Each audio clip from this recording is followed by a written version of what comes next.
Welcome to Just Off the Highway. I'm Prodgers. Now, simply by looking at the title of this video, you already know that this episode is about the infamous Daisy De Melker, who was found guilty of murdering her adult son Rhodes Cowell in 1932. But several others around her died in suspicious circumstances before she was caught. Daisy's crime and punishment has been the basis of books and movies and lots of internet posts. And most describe Johannesburg almost 100 years ago, like this Wemapan, which hasn't changed much. But I want to take you to some places as they are today and introduce you to a descendant of someone who was actually there. Folks, if you enjoy Just Off the Highway, why not contribute, become a member on buymeacoffee.com/alprodgers. You get behind the scenes and some extra bonus stories. Or you can help me make more of the kind of videos that you want to watch by simply clicking on the thanks button immediately below the frame. You can drop as little as you feel comfortable with. Just add a little bit of go juice into the petrol tank. Now come on, let's go for a drive. This beautiful old church is St. Mary's the Less in Jeppiestown.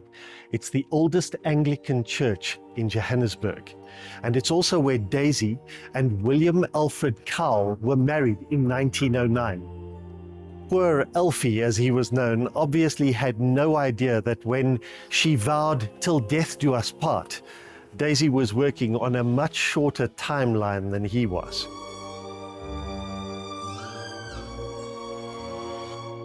Now, in fact, although he was technically her first husband, she had an earlier fiancé named Bert Fuller in Bulawayo in what was then Rhodesia. And Fuller had died on their wedding day. At the time, the cause of death was put down as black water fever, a particularly nasty form of malaria. And it was only decades later that people took a closer look at his symptoms, like convulsions, and suspected that he might actually have also been poisoned. I'm here at 22 Tully Street, Turffontein, where Daisy and William Cowell actually lived. Now, this house sometimes features on the internet as the Daisy De Melker house, but it's actually only one of them. We'll see another later. Now, what caused these multiple tragedies at 22 Tully Street is mostly speculation. What happened at the other house was murder. Daisy had 5 children right here. One died from an abscess on the liver. Her twins died in infancy, suffering terribly from convulsions.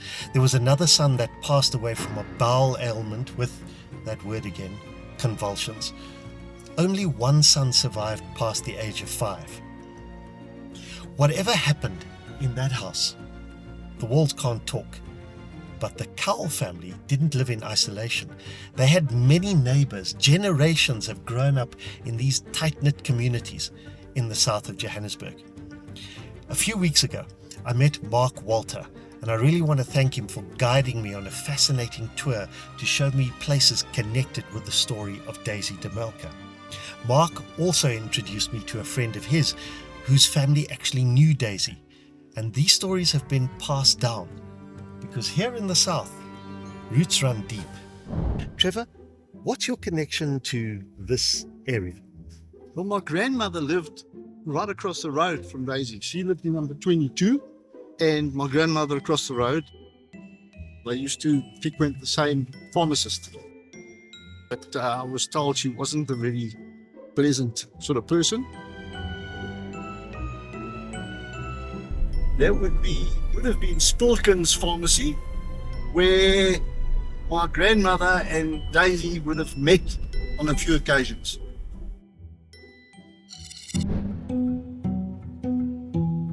Below us lie the old suburbs of Joburg like Bertram's and Lawrenceville and Bez Valley. William, Daisy and their surviving son named Rhodes moved from 22 Tully Street to 67 Terrace Road in Lawrenceville. Okay, so this is definitely the house, but as you can see, formal street numbers are a thing of the past in this neighborhood. Okay, so 100 years ago, the whole family's life was suddenly put in danger when Daisy's husband fell ill in late 22. He had symptoms of extreme body pains that slowly got worse. Daisy nursed him throughout, and she was always most careful that only she prepared food or medicine for him. On the 11th of January 1923, she gave him some Epsom salts to ease his stomach cramps, but it didn't save him. On the contrary, he died in horrible agony. And she, as a loving and caring widow, inherited everything he owned. There were some questions about the Epsom salts and about Carl's sudden decline. The first doctor, actually, the one who examined him, refused to sign the death certificate without further inquiry. But nobody followed that up carefully, and the second doctor completed the paperwork without raising an alarm. So Daisy Carl became Daisy Sproat when she married the friend of her late husband precisely 3 years after his death here. Robert Sproat even had the same job as his friend Carl. They were both plumbers. And he seemed to have no problem living in the same house with the same woman. But it must have been less comfortable when he began to suffer from the same ailments. The pain, the spasms, all the other symptoms were eerily similar, and he also sank rapidly, despite Daisy's best efforts to medicate him. She helped him get his financial affairs in order and saw to it that his will was revised to leave all his money to her, and she even made him comfortable with a nice glass of beer. Unfortunately, he died very soon afterwards, but it was by no means quick or easy or painless. Those convulsions again. Sproat's brother, William, was so traumatized by this awful process that he wanted an autopsy performed. But Daisy refused because of how much it would cost. And that's a little bit strange because she seemed worried about money, but she was now quite a wealthy woman since she had inherited every penny that Robert Sproat owned. And soon it would be time for her to go house and husband hunting again.